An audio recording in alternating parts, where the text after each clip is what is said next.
Daf Yomi, Tractate Avodah Zarah, page 76. Well, that's all, folks. This is the last daf of Avodah Zarah. And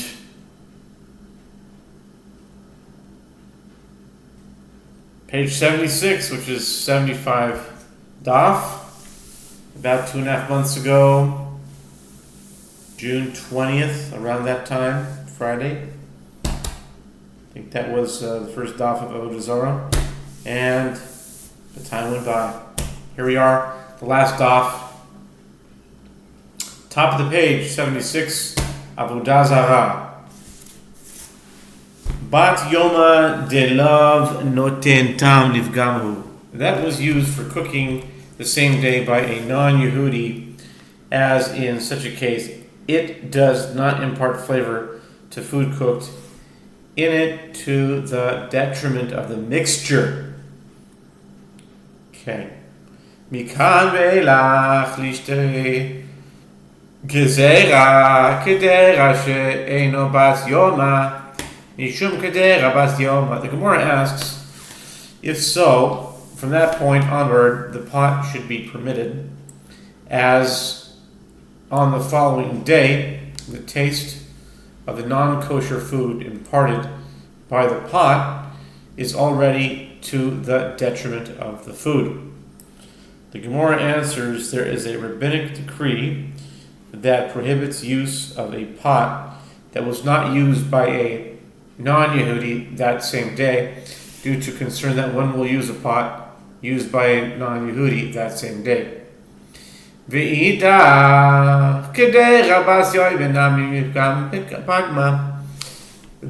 Gemara comments, and according to the opinion of the other Tana, who holds that even if the imparted flavor is to the detriment of the permitted food, nevertheless it is forbidden, even the flavor imparted by a pot that was used that same day is detrimental to the flavor of the food. And still, the Torah deems it forbidden, which proves that if a forbidden substance imparts flavor to a permitted food due to its detriment, the permitted food is forbidden.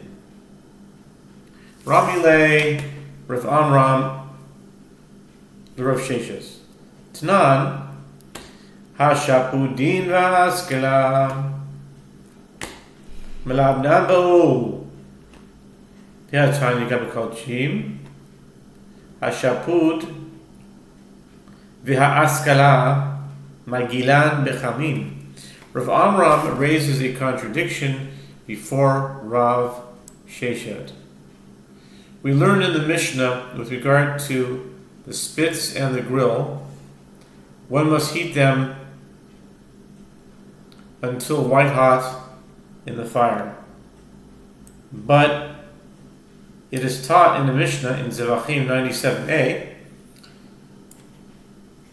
with regard to sacrificial meat, the spit and the grill that were used to roast sacrificial meat may not be used again after the time for eating that particular offering has passed, as the leftover taste of the offering in these utensils is forbidden unless one purges them in hot water. Apparently, heating them until white hot is necessary. Omale Amram Beri Ma Inyan Kodshi Mitzel Geule Goim Achete Rabala Hatamisi Rabala. Rav Sheshet said to him, Amram, my son, what has the matter of sacrificial meat to do with vessels of non-Yehudim that require purging? Here, in the case of sacrificial meat, the utensils absorbed a permitted food that subsequently became forbidden, and therefore purging in hot water is sufficient. There, in the case of utensils acquired from non-Yehudim, The utensils absorb the forbidden food, and so they must be heated until white hot. Amarave soif soif, ki kopalet isura, kopalet. El amarave, mai hagala, namishtifa marika. Rava disagreed, saying, ultimately, even in the case of sacrificial meat, when it emits flavor, it emits a forbidden flavor. So, what difference does it make that it was permitted when it was absorbed? Rather, Rava said what is meant by the purging stated with regard to sacrificial meat. It means that besides heating it until white hot, rinsing and scourging it are also required, as is the halacha with regard to any utensil used with sacrificial meat. As the verse states, it shall be scoured and rinsed in water. Leviticus 6:21. Amar le'abaye midami merika ushtifa b'tzoinen agala v'chamin elam abaye yagid elav hayo tenach alibund fuadin le'agala tenahatam agala fuadin le'libun. Abaye said to him, are rinsing and scourging comparable to purging? Scourging and rinsing are done in cold water, whereas purging is done in hot water. Therefore, this is not a valid interpretation of the term purging. Rather, Abaye said that the Mishnah employs the style of its counterpart reveals about it. See Job 36-33 as follows. The Mishnah taught here that the spit and the grill require heating until white hot, and the same is true of purging, which is also required. The Mishnah taught here that purging the spit and the grill is necessary, and the same is true of heating until white hot. Amar li Rava iachi letaninu lechulehu v'chada v'litne chada v'idach achariti v'leima miyagid elav. Rava said to him, if so, let the Mishnah teach all of these requirements in one of the places, and let it teach only one of them in the other. And then let us say that the Mishnah employs the style of its counterpart reveals about it. The principle that one Mishnah supplements the other can apply when all of the information is stated in one of the two places, but not when each has only part of it. El amarava kodshim hainu taima k'derav Nachman amarava baravu diama kol yom b'yom nase gi'u lechavero. Rather, Rava said, with regard to sacrificial meat, this is the reason that its utensils do not require heating until white hot.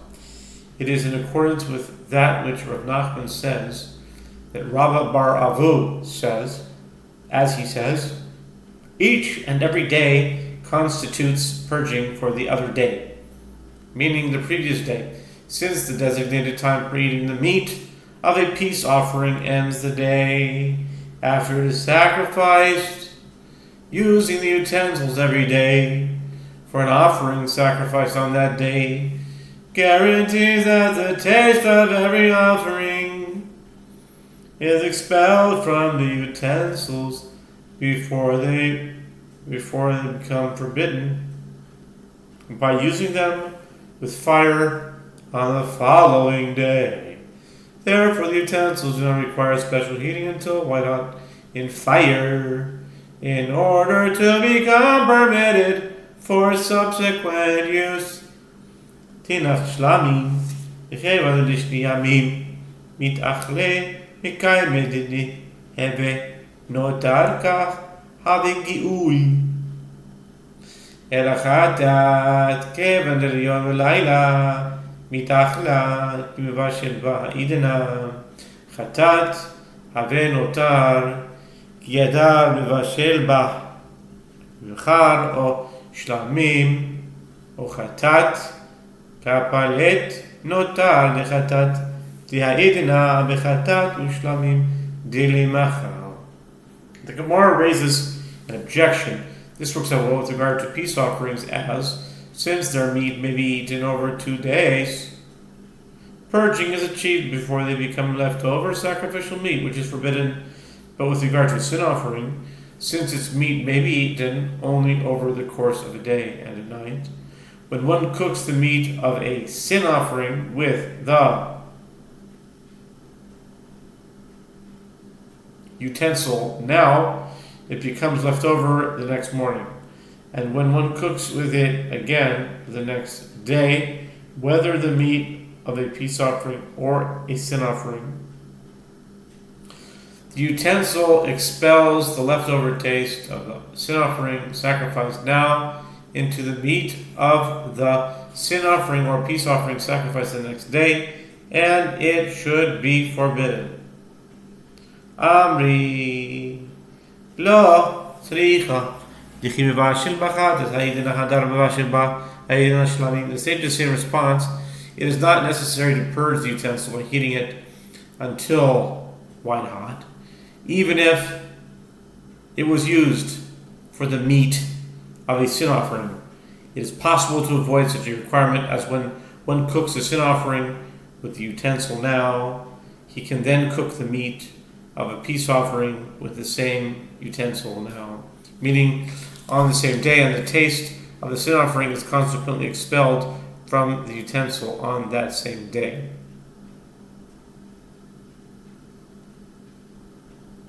Okay.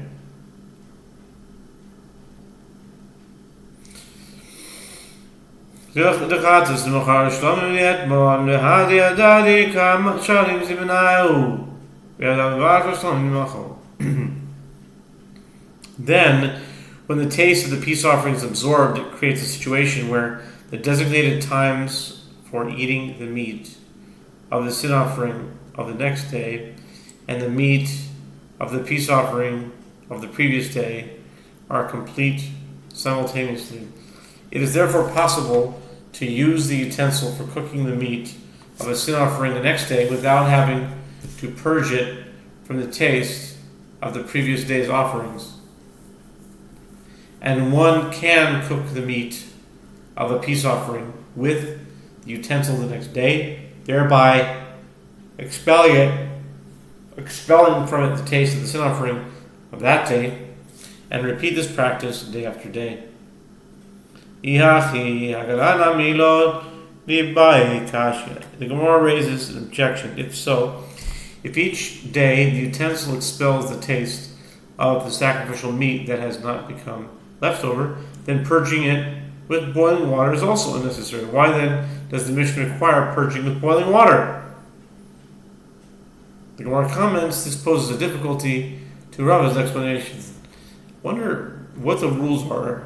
This is my own thing. Well, why is it that it says kasha?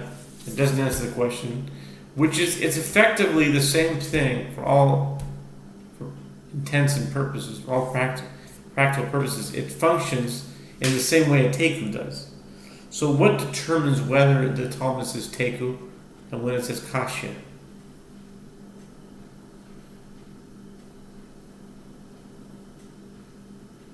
Anyway, going further. Rav Papa Amar, Hi Karid, Hi no Karid. Rav Papa said that there is another resolution to the contradiction between Mishnayot. In this case of it, non-Yehudis spit and grill because it is a utensil that is not in continual use. It becomes crusty and must be heated until white hot. But that utensil used for sacrificial meat is in continual use, so it does not become crusty. Ravashi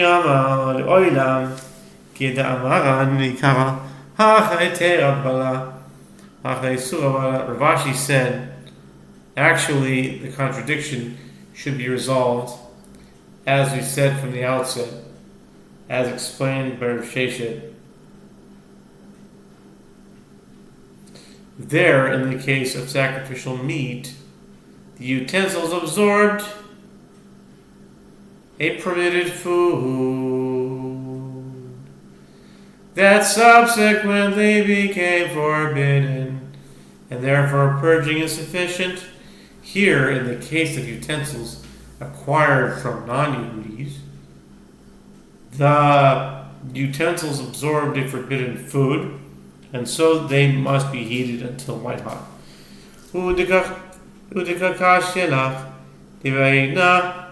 Kapalet Surah de Kapalet Beidna Kapalet Lo Ite Surah Beine. And as for that which poses a difficulty for you, that at the time that the utensil expels flavor, it expels the flavor of a forbidden food. The answer is that at the time it expels flavor, the forbidden food is non-existent in its substantive form. Since the forbidden substance expelled from the utensil is not the forbidden food itself, but only its flavor, it is treated leniently, and therefore the fact that it was permitted at the time it was absorbed in the utensil is taken into account. Yad kama milabnan Amarabi mini Ad shitashir klipason Chetzad magidon Amavuno Yoyer ketana b'dor yoyer gedoylo. Returning to the Mishnah, the Gemara asks, and how much does one heat utensils to make them white hot? Rabbi Mani says, until they shed their outer layer. And how does one purge utensils with boiling water? Rav Huna says, one immerses a small kettle inside a large kettle of boiling water. The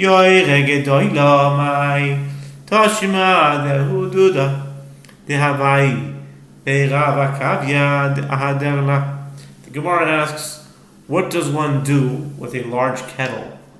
The Gemara suggests, come in here, an answer from an incident involving a certain cauldron that was in the house of Rav Akavia and required purging. He surrounded it. Okay, we're turning to 76b, but perhaps we'll repeat this last line and continue on to 76b after the brief hafsakah, which means break in Hebrew. And we are back. Last line of 76a is the Gemara asks, what does one do with a large kettle? The Gemara suggests, come in here and answer from an incident involving a certain cauldron that was in the house of Rav Akavia and required purging.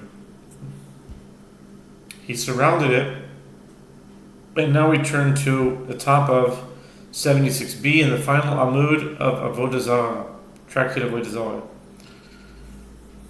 Okay?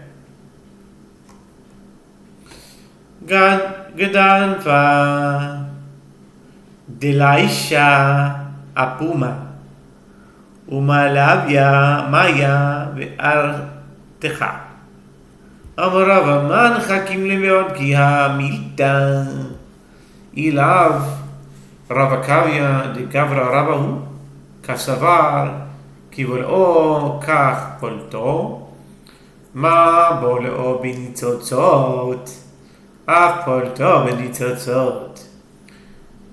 An